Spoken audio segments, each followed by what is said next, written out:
In this video tutorial, we'll do another sale, which will show you a couple of the sale features like discount, editing prices, custom item, and a few other. We'll go ahead and scan 3 bottles of water right now.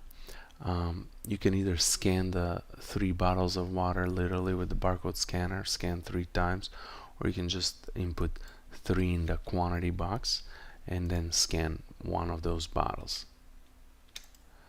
There you have it. The bottles of water are placed on the sales screen with their price. Now let's say we want to give a 50% discount on the next item that we will put on this sale. So we'll go ahead and click the discount button. As you can see, you have 3 options in the discount. The first 2 are a percentage discount, and the third option is a fixed amount discount. The fixed amount discount will just enter a fixed amount, a negative amount, whatever you tell the software to discount the sale by. Let's say it's like a $10 discount, it will enter negative $10 in the sale. The percentage discounts, you have a choice of 2 for them, because since it's a percentage and it has to be a percentage of something, you have 2 options, whether to be a percentage of all the items that have been entered in the sale so far, like in our case these 3 bottles of water in here, which will be the second percentage discount that says discount all items processed so far. Or the first option is to actually discount each item at a time as you process it, as you scan it, let's say, or as you enter it. So we're going to go ahead and select this first one, which will actually give the discount to each item as we process it, meaning it's not going to discount something that we have already processed. So just the future items will be discounted. So we'll go ahead and click next. It will of course ask us what the percentage of the discount is. Let's say 30%. Click OK. Now this button changed to a different color, showing you that the discount is activated, discount mode or whatever you want to call it, and it's showing you that the discount is set at 30%. So right now whatever items I ring up will be discounted at 30%. Let's say we'll ring up an Amstel beer, one of these buttons that we created earlier in earlier video tutorials. That will be discounted at 30%. This price is with a 30% calculated discount. So now whatever else I scan after this, it will also discount. So because our discount is still activated in here, if I don't want to have a discount on the items that will come next, I just deactivate this by clicking on the button. So now the discount is deactivated. Now let's see how the edit price function works. Let's say we want to edit the price on these 3 bottles of water. We'll select that row, that item, and we'll go ahead and click the edit price button, and it will just ask us to input a new price on it.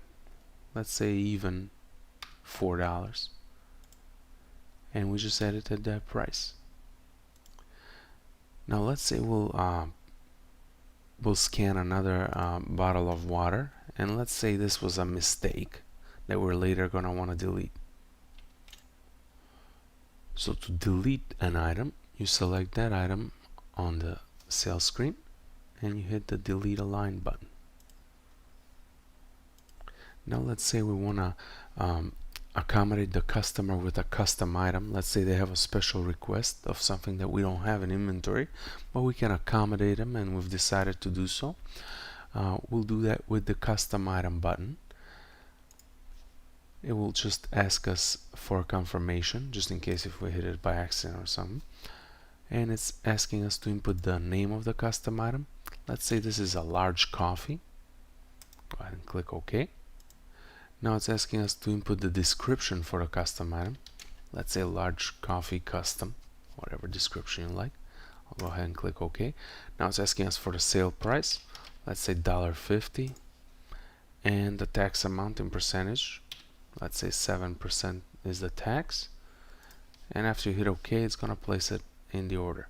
So as you saw, it just asks you for the minimal required attributes that it needs to make a sale of an item that you didn't have in inventory at all. Now let's say this customer is going to pay with a check. So we're going to select the check option in the payment method options, and we'll go ahead and click tender. Now it's asking us for a check number. If you want to tie the check number to this purchase, to the data about this purchase, that's very useful in case something goes wrong down the line and you want to look up something. The check number will always be tied to the data that our software has stored on this purchase, so you can always easily find which check corresponds to which check sale. Of course, if you do not like to keep track of this, you can just click OK in here and don't write nothing down, or write whatever you like.